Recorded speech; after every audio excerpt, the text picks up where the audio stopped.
Dans tous les territoires également, j'ai demandé aux représentants de l'État, toujours du reste en lien avec les élus, d'établir des plans de contrôle afin de s'assurer du respect des règles de protection sanitaire. Il ne suffit pas d'édicter des obligations, encore faut-il veiller à leur respect, le port du masque, les règles dans les établissements recevant du public, les contrôles, etc. Dans ces établissements recevant du public, depuis le 17 août, 30 000 contrôles ont été effectués, qui ont donné lieu à 1900 mesures de police, des mises en demeure, des demandes correctives et à 53 fermetures.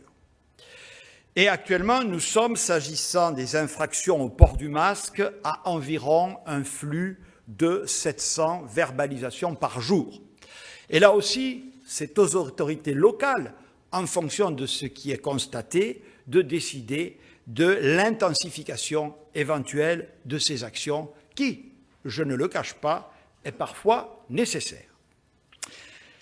Dans les départements, aujourd'hui 21, vous disais-je tout à l'heure, où le virus circule activement, les préfets disposent de pouvoirs renforcés. C'est ce que vous voyez se mettre en œuvre actuellement.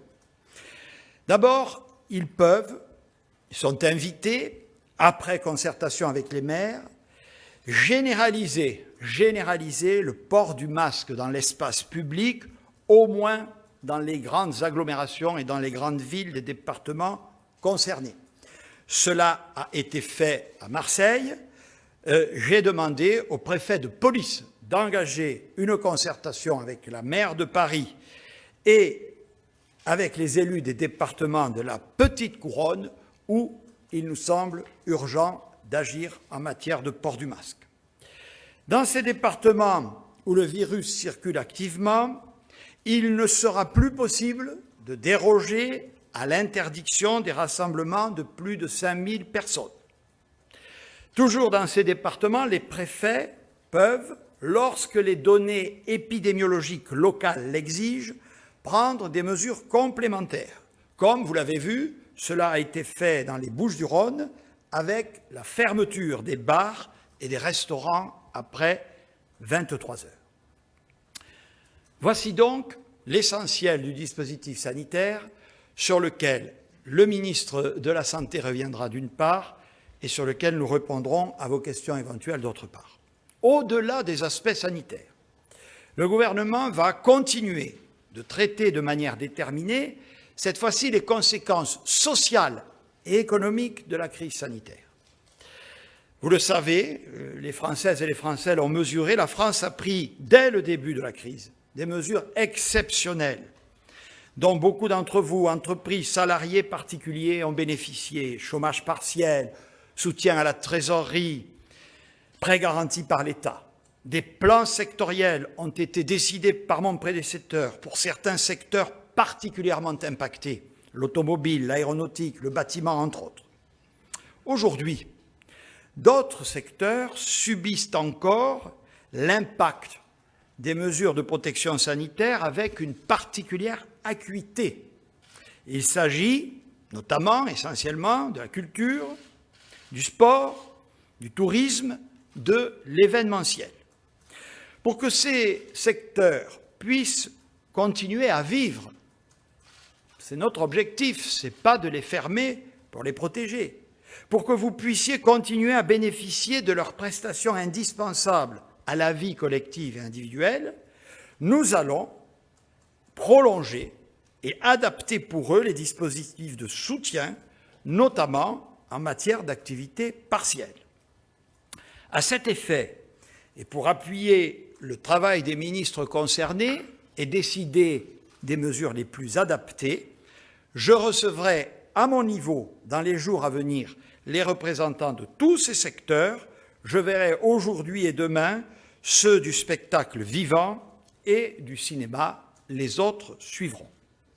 Votre gouvernement s'emploie également à limiter l'impact que la crise a eu pour les finances des collectivités locales, communes, intercommunalités, départements, régions.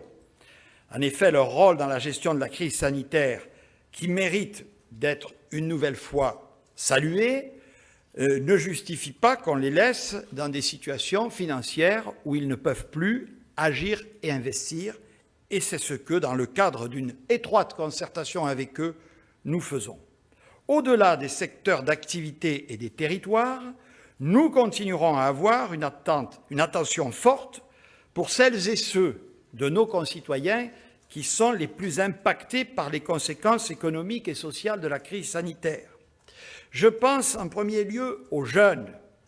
Ils vont être nombreux, plus de 600 000 à la rentrée, à se présenter sur le marché du travail.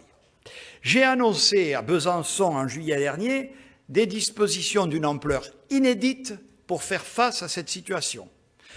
Prime à l'embauche, promotion massive de l'apprentissage et de l'alternance, démultiplication des actions de formation, tant initiale que professionnelle. C'est l'une des grandes causes de la rentrée à laquelle j'ai du reste appelé toutes les entreprises de France à l'occasion hier de l'université d'été du MEDEF. La crise nous conduit également à être en soutien de ceux de nos concitoyens qui sont dans la difficulté ou la précarité. Des mesures très fortes ont été prises en leur direction par le gouvernement d'Édouard Philippe dès le début de la crise sanitaire. Comme je l'avais annoncé lors de mon discours de politique générale, nous avons revalorisé la prime de rentrée scolaire d'environ 100 € et son versement est d'ores et déjà intervenu. Pour les plus démunis, nous sommes prêts à pérenniser et à adapter les mesures prises au printemps et à cet effet, je recevrai les représentants des associations qui luttent contre la pauvreté courant septembre. La crise et sa gestion, ce ne sont pas seulement des mesures, des chiffres, des dispositifs, même si je veux souligner leur ampleur et leur efficacité. La crise doit d'abord se traiter et se régler par la solidarité, la prise en compte de chaque situation, l'écoute, l'humain. La considération que nous devons à chaque personne touchée et à chaque territoire impacté. Le gouvernement que je dirige cherche et cherchera toujours les voies du rassemblement, de la concertation, du dialogue avec les partenaires sociaux, avec les collectivités locales, avec les citoyens. Ces valeurs, n'en doutez pas, comme l'a rappelé le chef de l'État, sont les meilleurs antidotes à la crise sanitaire, économique et sociale. Au-delà de ces mesures indispensables de sauvegarde, d'accompagnement et de solidarité, notre gouvernement, en cette rentrée, va également, comme le lui a demandé le président de la République, tirer les enseignements plus structurels de cette crise sanitaire inédite.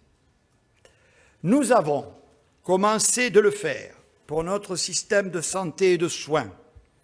La signature en juillet dernier de l'historique accord dit du Ségur de la santé doit nous permettre de revaloriser les personnels pour accroître l'attractivité de ce secteur vital et leur exprimer la reconnaissance qui leur est due, de créer des postes de l'ordre de 15 000, d'investir et de moderniser les établissements, d'améliorer l'organisation, de décloisonner, de renforcer l'accès aux soins.